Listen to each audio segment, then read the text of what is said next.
Hey family. So I feel like I'm just waking up. So if I look a little sleepy, I feel like I'm just waking up. Right before coming on live to do this session, I just did my own meditation, which if you haven't heard it is called Breathe Deeply. And I just kind of rested in that place before going live. And whew, yeah, pretty deep, transformative mindfulness experience. So if I look a bit sleepy, it's because I'm in a bit of a state of euphoria. Okay, so I just pasted the notes for today's session in the chat. Thank you so much for joining me. Today's going to be really, really fun. Okay. So here we go. Today's session is called The Brain on Meditation. This is from the 10% Happier Self-Care Journey, which is what I've labeled it. Today is January 17th, 2020, and the 10% Happier course is an app that you can download from the Android or iOS store. And it's a meditation course that's filled with really a bunch of different meditation courses to make up one big project. And they're from different contributors, and you have meditation for all kinds of scenarios, for sleep, for just pure education, like with what I'm going through, as well as the practical application of it. It's just a great app. Just check it out if you get a chance. 10% Happier. And so I'm in my fourth education course, and this course is called Meditation and the Brain. And I'm really excited about going through this course because as I was scrolling through this morning and looking to see which subject I wanted to get into, the thing that struck me about this is that it has to do with neuroscience and meditation. And so that immediately struck me because that's where I am as far as my studies. And I'm just deep in the neuro world.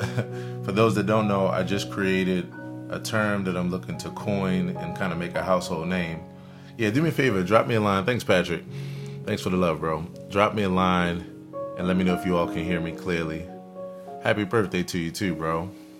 I hope you had a great one, man. So I'm heavy into neuroscience right now in the neuro world. I just created a phrase and I'm looking to coin it, and that phrase is neuromusical mindfulness. And neuromusical mindfulness is my idea of the neuroscience of music and its effect on the brain combined with the transformative effects of mindfulness. So I've got a whole bunch of things happening this year that's going to be all flowing down that pipe. But that's why this course struck me, because I'm like, yes, it's right in my sandbox. We're talking about neuroscience and we're talking about meditation. So I'm going to give you a little bit of background and then we're going to jump in. The author of this course, his name is David Vago. He's a PhD. David Vago is a cognitive neuroscientist by training.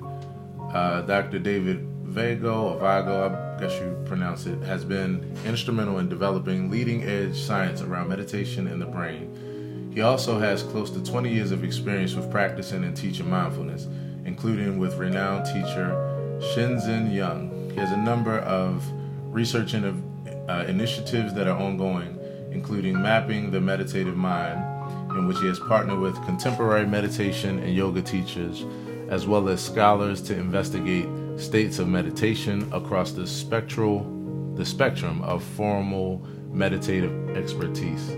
And then here's the last part. Dave is a research director of the Osher Center for Integrative Medicine and director of the Contemplative Neuroscience and Integrative Medicine Laboratory at Vanderbilt University. Okay, so he's a pretty amazing dude. to say the least. So, cognitive science, neuroscience. I mean, we're in my sandbox here. Okay. So, the brain on meditation is the first thing that I wrote down to talk about today. Cross-sectional studies show that atrophy of the brain happens significantly less with those who meditate regularly. So for those that don't know what atrophy is, in fact, I'm going to do that as the word of the day next, right after this video. Hey sis, thanks for hanging out. Atrophy means, a degradation of an organ or a function. So atrophy of the brain means, the brain shrinking and downsizing. So cross-sectional studies show that atrophy of the brain happens significantly less with those who meditate regularly. So in a nutshell, meditating keeps your brain growing and keeps it from shrinking.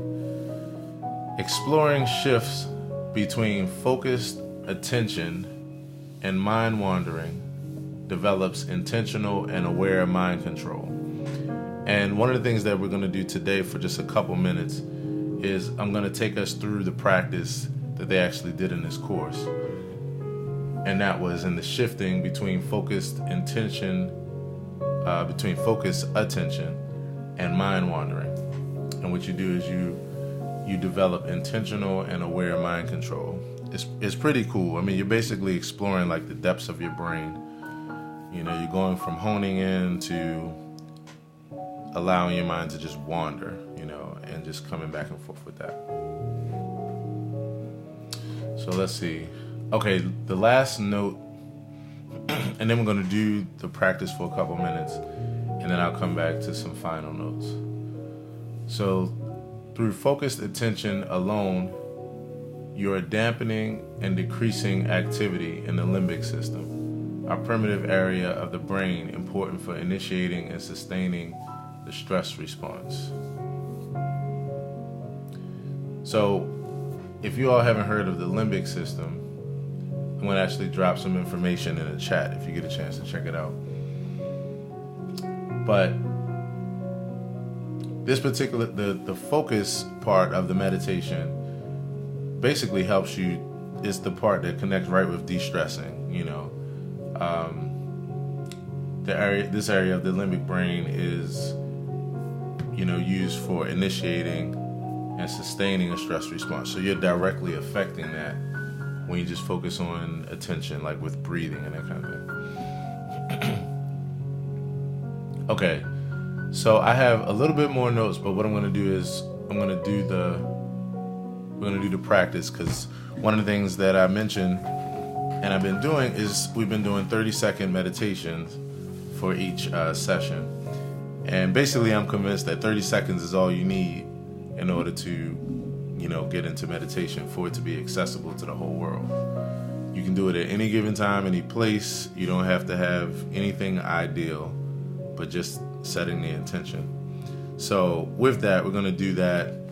And all it is just breathing. We're going to breathe in and out for 30 seconds, or for 20 seconds, deep breaths. And then we're going to do 10 seconds of mindfulness, just being right where we are. Hey Russell, thanks for hanging out.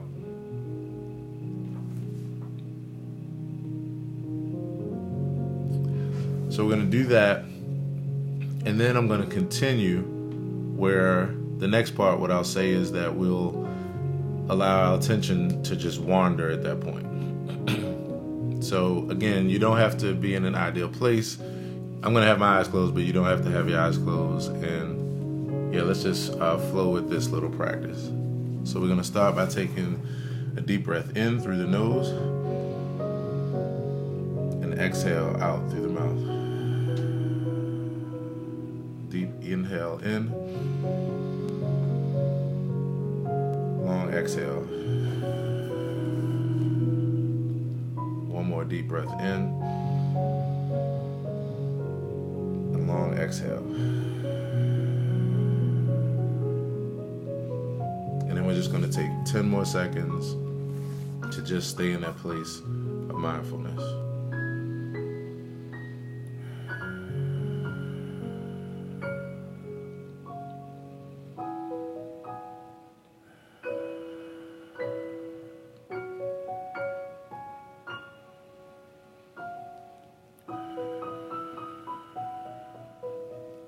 Let's take a couple more deep breaths in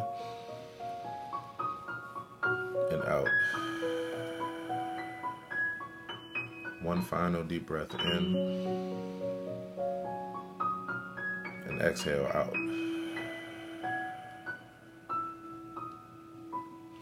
So now what we're going to do for about 30 seconds is to just go from there and allow our mind to just wander. So wherever your mind goes, just allow it to go and allow it to be just non-judgmental.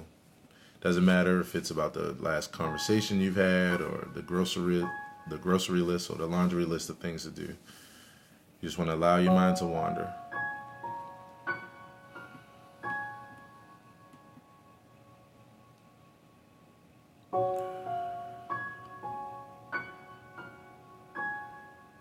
It's funny because my mind immediately goes to the fact that I'm doing a live stream and doing a meditation, and that it's the first time I've ever done this practice, and the nervousness and that kind of thing. So you just allow your mind to just go where it is and to be non-judgmental about it.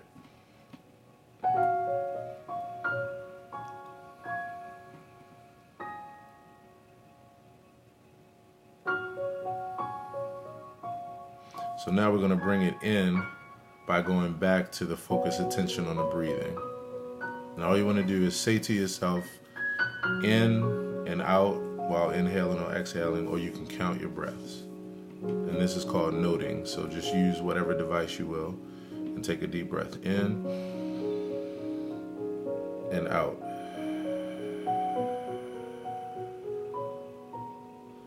Another deep breath in and out. And one final deep breath in and out.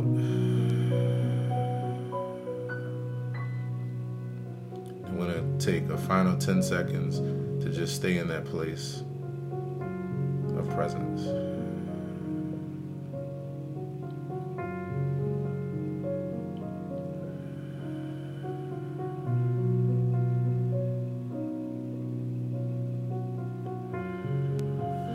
That's it. So congratulations. First of all, if you did that with me, congratulations, because that was kind of wild. You know, it's interesting getting used to doing live meditations through Facebook Live. So congratulations to me for doing that. And then also to you if you did it, because, yeah, you know, I know it's kind of different.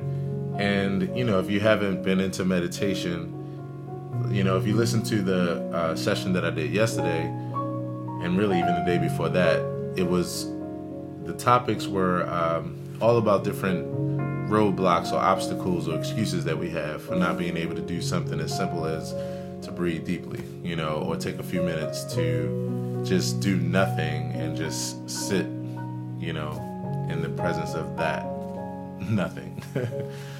So congratulations to you if you followed along and did that. And again, I find this practice to be really, really helpful because, you know, you're giving yourself the ability to decompress, de-escalate, and to just be with your breath and with whatever you're feeling in the moment. And I find that really helpful because if you do it in a preventative way, as well as like in the moment, like how we just did, if you just do it periodically throughout your day, you just take 30 seconds to, you know, take 3 deep breaths and have 10 seconds of mindfulness, you start really noticing that you are doing something helpful for preparing for the tough times, which means when you do hit the tough times, or you do hit, you know, the challenges or the worries, the cares, the, you know, all the affairs, you get to a point where, you know, you're not even moved by them. You know, you're not even swayed by them because you practice this kind of presence. You know, you practice just being at this place of peace, you know, that you get from breathing and relaxing and distressing in that way. So take 30 seconds and do yourself a favor. And then practice this kind of going back and forth between allowing your mind to wander and being present with your breath. One last thing about that, and then I'll read the final notes, you know, for today. allowing your mind to wander might seem crazy. Hey, David, thanks for joining. Thanks, everybody, for hanging out. So, one final note about why this is important to allow your mind to wander. You know, I always say that many people think that meditation is about clearing your mind, and then from that point, then you get to a place where, okay, now we're ready to meditate. But it's actually exactly the opposite. The push and pull of going from being able to focus and be right with your breath. Thanks for the love, David. And allowing your mind to wander, or watching your mind, paying attention to how your mind is going in different places and not judging it or trying to stop it, is what meditation is. Anybody who you think has mastered meditation because they can sit in long periods of silence and look like their mind is just clear is really just a person who is able to react to their thoughts so fast. They've gone through that push and pull so much that, you know, it's what it appears. Everybody's always dealing with the push and pull. So working with that in your practice and allowing your mind to wander seems crazy, but it's doing something that I'm going to mention right now. Let me go ahead to the final note. So this type of practice offers a chance to explore what it's like to direct our attention in two very different ways. Number one, focusing your attention helps to stabilize the mind from frequent distractions, improve stress, depression, and anxiety. And I could definitely say that I can attest to that right now in my life, because 4 weeks ago, you know, the amount of anxiety and depression and stress I was dealing with was like, it was pretty overwhelming.